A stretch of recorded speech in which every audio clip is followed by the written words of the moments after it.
From the smoke-filled bars of California to the outlaw highways of Europe, the Hells Angels' Death's Head logo symbolized a fearsome and unchallenged authority for decades. Their organizational structure, strict codes of conduct, and reputation for ruthless violence made them the undisputed kings of organized crime in their territories. But beyond their established strongholds lay a far more dangerous game, one played by different rules and with exponentially higher stakes. Their global expansion pitched them into direct conflict with the cartel's sophisticated, paramilitary entities with budgets rivaling small nations, and a capacity for violence that shocked even veteran law enforcement officials. This was not a clash of gangs, but a collision of empires, where outlaw biker ambition met a terrifying new scale of corporate-style violence. The stories of those who fell from a bloody tapestry of overreach, a warning etched in the brutal code of a world where a single misstep leads to a very public and gruesome death. 1. The unwritten constitution of the underworld. Beneath the surface of apparent chaos lies a rigid hierarchical order that governs transnational criminal enterprises. The global criminal ecosystem is not a lawless void, but a brutal meritocracy governed by an unwritten code more binding than any statute. This system operates with its own judicial processes, enforcement mechanisms, and economic policies that would be recognizable to any corporate CEO. Its fundamental principle presents a stark dichotomy: prove unwavering loyalty and reap immense profit and protection. Show incompetence, disloyalty, or independence and face theatrical, absolute annihilation. The efficiency of this system relies on its consistency. The certainty of punishment serves as both deterrent and education for those who would test its boundaries. What makes this system particularly effective is its self-policing nature. Unlike legitimate governments that require police forces and judicial systems, the criminal underworld's code is enforced by all participants. Those who fail to enforce it become suspicious themselves. This creates a perpetual motion machine of compliance where the threat of violence maintains order more effectively than any written law. The cartels have refined this system to an industrial scale, applying corporate management principles to age-old practices of intimidation and control. 2. From kings to pawns, the Hells Angels' fatal miscalculation. For over 4 decades, the Angels reigned as the undisputed apex predators within their North American and European strongholds. Their rise to power followed a familiar pattern: identify criminal opportunities, eliminate competition through overwhelming violence, and establish territorial control through fear and corruption.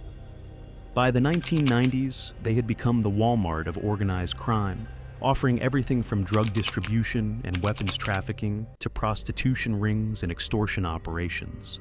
Their iconic logo became both brand and warning, recognized globally as a symbol of outlaw power. However, their drive for global expansion and increased drug profits pitched them against a far more monolithic force. This shift from dominant power to junior partner would prove to be the most costly transition in their history, a lesson written in blood across continents. The Angels failed to recognize that their successful business model, based on territorial control and street-level intimidation, didn't translate to the international stage. They were local franchise owners, suddenly trying to negotiate with multinational corporations that operated by entirely different rules. The critical error was believing their reputation for violence would protect them in these new arrangements. What they discovered was that while their violence was legendary on street corners, the cartel's violence was geopolitical in scale. This miscalculation would cost dozens of members their lives and fundamentally alter the club's position in the global criminal hierarchy. 3. The clinical hit: the execution of Matthew "Matu" Bailon. The December 2024 assassination of Canadian kingpin Matthew "Matu" Bailon in Playa del Carmen was a masterclass in cartel communication strategy. As a critical bridge between the Quebec Angels and Mexican suppliers, Bailon was no ordinary street-level dealer. He operated at the director level, managing logistics for multi-ton shipments and moving hundreds of millions of dollars annually. His network connected Colombian cocaine producers, Mexican transportation specialists, Quebec wholesalers, and distribution networks across eastern Canada and the northeastern United States. Belan's operation exemplified the new face of transnational crime. He maintained legitimate business fronts, utilized encrypted communication networks, and employed money laundering techniques sophisticated enough to bypass most financial monitoring systems. His value to both the Angels and their cartel partners was immeasurable, which made his execution all the more significant as a strategic message. The anatomy of a message. The hit was chilling in its clinical precision. Surveillance footage showed two shooters approaching Belan's vehicle with the calm professionalism of surgeons. 5 rounds were fired in rapid succession, each precisely placed into his skull and upper torso. The aftermath was deliberately staged. Over 36 spent casings littered around his vehicle, suggesting a prolonged firefight that never actually occurred. This theatrical touch served multiple purposes. It created confusion for initial investigators, generated dramatic media coverage that amplified the message, and demonstrated the overwhelming force brought to bear on a single target. Forensic analysis revealed the weapons used were fully automatic variants of military-grade hardware, not the typical handguns favored in most criminal executions. The choice of weaponry itself was a statement. This was not a crime of passion or a rival gang shooting, but a strategic elimination conducted with institutional resources. The message was received and understood throughout criminal networks from Montreal to Mexico City. No one is beyond reach, no position is secure, and the rules are enforced absolutely. The cardinal sins: skimming, failure, ambition. Law enforcement analysts working on Belan's case concluded his death likely resulted from one of 3 unforgivable sins in the cartel handbook.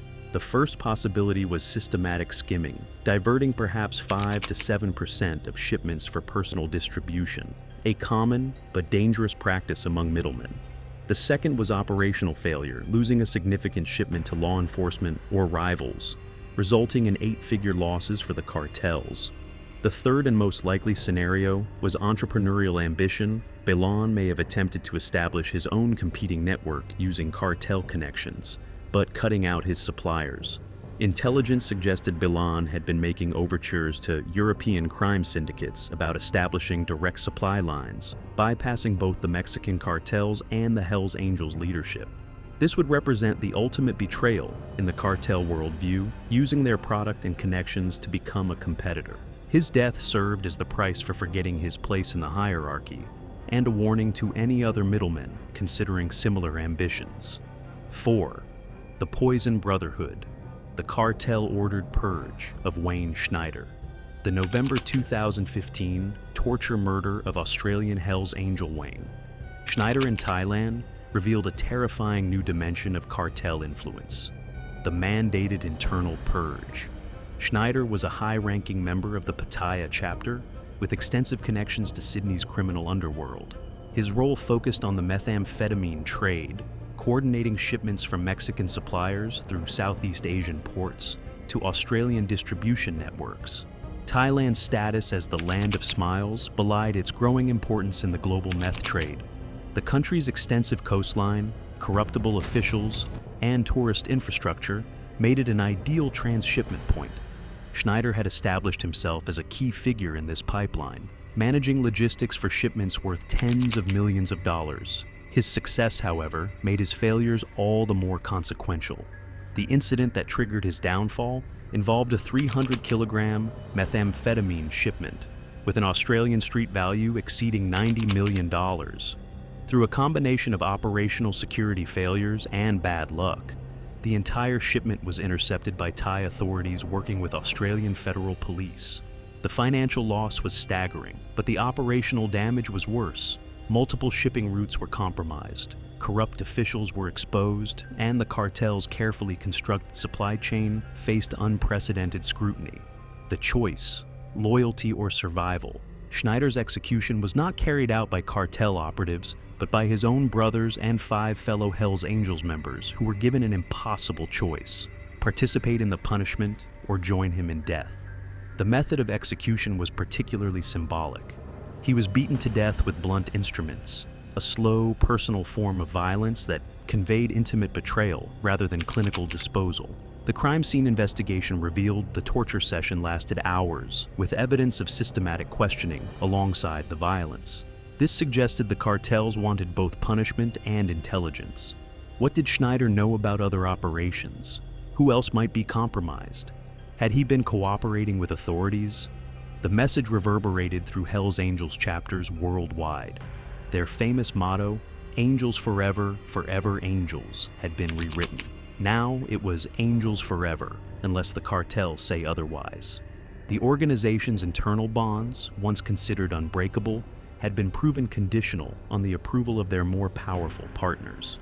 This erosion of internal trust would have lasting consequences for the club's operational security and organizational cohesion. 5. The perils of an empire. Jimmy Cournoyer's billion-dollar blunder, Canadian kingpin. Jimmy Cournoyer's story represents the paradox of criminal success. The higher you climb, the farther you have to fall. As the architect of a billion-dollar empire that connected the Hells Angels, the Rizzuto and Bonanno crime families, and the Sinaloa cartel, Cournoyer operated at a level few criminals ever reach. His operation moved approximately 1,200 kilograms of cocaine monthly across the US-Canada border, using everything from commercial trucks with hidden compartments to light aircraft crossing remote border areas. Cournoyer's business model was studied by law enforcement agencies as a case study in modern criminal enterprise. He applied legitimate business principles to drug trafficking, creating separate divisions for transportation, security, money laundering, and corruption management. He maintained a portfolio of legitimate businesses, including trucking companies, restaurants, and real estate holdings that provided both cover and money laundering capabilities. His success made him invaluable to his partners, but also increasingly independent. The $2 million mistake. Cournoyer's fatal error was fundamentally one of risk assessment. Facing increasing pressure from law enforcement and worried about informants, he established a $2 million hit fund specifically to identify and eliminate potential cooperators. While violence had always been part of his business, this formalized, systematic approach to witness elimination represented a qualitative shift that crossed several red lines simultaneously. First, it attracted unprecedented law enforcement attention. Where previously multiple agencies had investigated different aspects of his operation, the hit fund triggered a unified response from RC, MP, FBI, DEA, and Canadian intelligence services. Second, it violated the cartel's operational philosophy of maintaining plausible deniability and avoiding high-profile violence that attracts media and political attention. Third, it demonstrated that Cournoyer viewed himself as untouchable, making decisions that affected everyone in the supply chain without consultation. From the Sinaloa cartel's perspective, Cournoyer had transformed from a valuable asset into a dangerous liability. His operation had become too visible, too violent, and too hot. The coordinated international law enforcement response threatened not just his operation, but the entire North American distribution network. His arrest and 27-year prison sentence were likely viewed by his cartel partners not as a tragedy, but as a necessary severing of a compromised limb. The cartel simply established new connections through less ambitious, more compliant partners. 6. The Arizona experiment, ambition and overreach in the desert. The case of the Arizona Hells Angels chapter represents a different type of overreach, not of personal ambition, but of organizational expansion into prohibited areas of the criminal marketplace. The chapter, based in Phoenix and Tucson, had historically served as transportation specialists for cartel shipments moving from Mexico through Arizona to distribution points across the American West. Their knowledge of remote border crossings, ability to provide security, and connections to corrupt officials made them valuable junior partners. In the mid-2000s, seeking higher profit margins, the chapter leadership made a strategic decision to move beyond transportation into manufacturing. They established several methamphetamine laboratories in remote desert locations, using precursor chemicals smuggled from Mexico and expertise recruited from outlaw chemists. Their goal was to control the entire supply chain from production to street-level distribution, cutting out both Mexican suppliers and domestic middlemen. This decision represented a fundamental misunderstanding of the cartel business model. While the cartels tolerated some level of independence among distribution partners, manufacturing was considered protected territory. The enormous profit margins in production were the cartel's exclusive domain, and any attempt to enter this space was viewed not as competition, but as rebellion, the damning ledger. The chapter's downfall came not from manufacturing failures, but from operational security carelessness. When federal agents arrested chapter member Charles "Pup" Phillips and his wife in Alaska with 12 pounds of meth, they discovered something far more valuable than drugs: a detailed accounting ledger.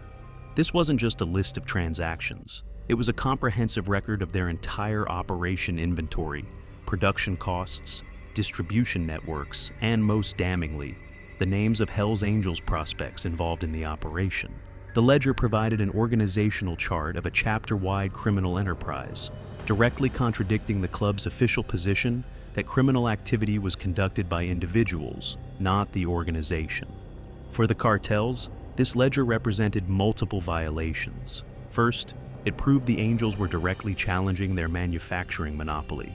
Second, the carelessness that allowed such evidence to exist demonstrated poor operational security that threatened everyone in the supply chain. Third, the subsequent law enforcement attention focused on Arizona smuggling routes disrupted cartel operations throughout the region. The cartel response was predictably brutal. Within months of the arrests, 3 Arizona chapter members disappeared permanently. Several businesses fronting cartel money were firebombed.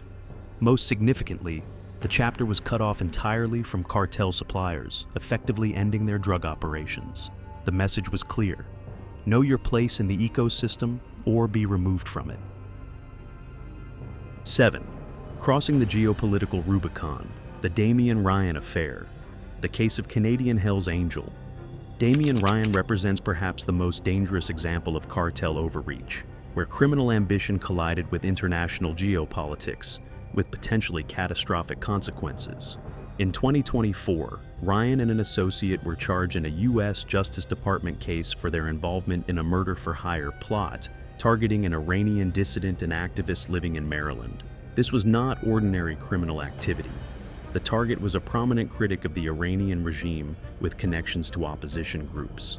The plot investigation revealed connections to Iranian intelligence operations and the Sinaloa cartel, suggesting a bizarre convergence of international espionage and drug trafficking. The cartel appeared to be serving as a cutout between Iranian intelligence and executable violence on U.S. soil. The junior partner's trap. Ryan's involvement demonstrated the peril of being a subordinate in such high-stakes arrangements. As a Hell's Angel with connections to both Canadian and American chapters, he provided deniability to both the cartels and their Iranian contacts. He was the perfect asset, connected enough to access operational capabilities, but disposable enough to be eliminated if anything went wrong. For the Sinaloa cartel, this represented business diversification at its most extreme, renting out their North American operational capacity to the highest bidder, regardless of political consequences. For the Hells Angels, it represented a catastrophic failure of risk assessment. Their involvement placed them in the crosshairs of not just law enforcement, but the entire U.S. national security apparatus, including the CIA, FBI, counterintelligence, and Department of Homeland Security. Organized crime experts noted this violated the Angels' long-standing operational philosophy of avoiding political engagements that attracted intelligence community attention. Unlike police investigations, which follow rules of evidence and procedure, intelligence operations have fewer constraints and longer memories. The club had fundamentally endangered its entire organizational future for what was likely a relatively small payment from their cartel partners. The case revealed the ultimate inequality in these partnerships. When dealing with geopolitical forces, the cartels could offer deniability and operational capacity they didn't directly control, while the Angels bore all the risk for a fraction of the potential reward. 8. The brand of a traitor, the ritualistic punishment of Joshua O'Brien. The July 2020 assault on former Hells Angel Joshua O'Brien in Englewood, Colorado, represents the performative aspect of the club's enforcement mechanism's violence, designed not just to punish, but to communicate multiple messages to multiple audiences. O'Brien had been a mid-level member in the Denver chapter, primarily involved in methamphetamine distribution, using his tattoo parlor as both front and distribution point. After a police raid seized 4 pounds of cartel-sourced meth from his business, he became the prime suspect for the information leak that led to the seizure. In the paranoid world of organized crime, misfortune is often indistinguishable from betrayal. The attack was carefully orchestrated for maximum symbolic impact. O'Brien was ambushed at his new place of employment, the Cool Cat's Tattoo Parlor, by 3 masked assailants. The violence was both physical and psychological. He was severely beaten, but the culminating act was the deliberate blacking out of his Hells Angels death head tattoo, using tattoo guns and black ink. This ritualistic punishment served multiple audiences simultaneously. For the club itself, it demonstrated their continued enforcement of Omerta, the code of silence. For the cartel suppliers, it showed the Angels were responsibly policing their own ranks and maintaining operational security. For law enforcement, it served as a graphic warning to potential cooperators. For the criminal community at large, it reinforced the club's reputation for ruthless enforcement of their rules. The message was particularly effective because it targeted the very symbol of membership itself. Where other organizations might content themselves with physical violence, the Angels understood that identity destruction carried deeper psychological impact. The blacked-out tattoo would serve as a permanent mark of shame, ensuring that even if O'Brien physically recovered, he would never reintegrate into the criminal community. The ultimate price: Luke Joshua Cook's death sentence in paradise. The case of Australian Hells Angel, Luke Joshua Cook represents the ultimate escalation of consequences, where criminal failure results not just in cartel retaliation, but in state-sanctioned punishment. Cook's story illustrates how the scale of modern drug trafficking has created stakes that transcend the criminal justice systems of many nations. Cook was a key operative in the Pattaya chapter's ambitious plan to dominate the Australian methamphetamine market. Australia's geographic isolation and high drug prices made it an incredibly lucrative market, with meth selling for up to 10 times its North American street value. The chapter developed an elaborate scheme using private yachts to move products from production facilities in Southeast Asia to remote Australian coastal locations. In 2015, Cook and his Thai wife were entrusted with what should have been a career-making shipment, approximately 500 kilograms of high-purity methamphetamine with an Australian street value approaching $300 million. The shipment represented not just product, but significant investment. The Hells Angels had advanced millions to Mexican suppliers for the product, and additional millions to corrupt officials for safe passage. The operation failed catastrophically. Thai authorities, acting on intelligence from Australian Federal Police, intercepted the yacht before it could reach international waters. The sheer scale of the seizure made it one of the largest in Thai history, guaranteeing maximum media attention and political pressure for severe punishment. In November 2018, Cook and his wife were sentenced to death under Thailand's draconian drug laws. Their appeals have moved slowly through the Thai judicial system, but their prospects remain bleak. For the cartels, this outcome was worse than mere death. It represented permanent liability. Cook's incarceration created someone with nothing left to lose who might cooperate extensively with authorities. His knowledge of shipping routes, corruption networks, and cartel connections made him an intelligence treasure trove. The Mexican cartels likely viewed the death sentences not as justice, but as operational security failure management.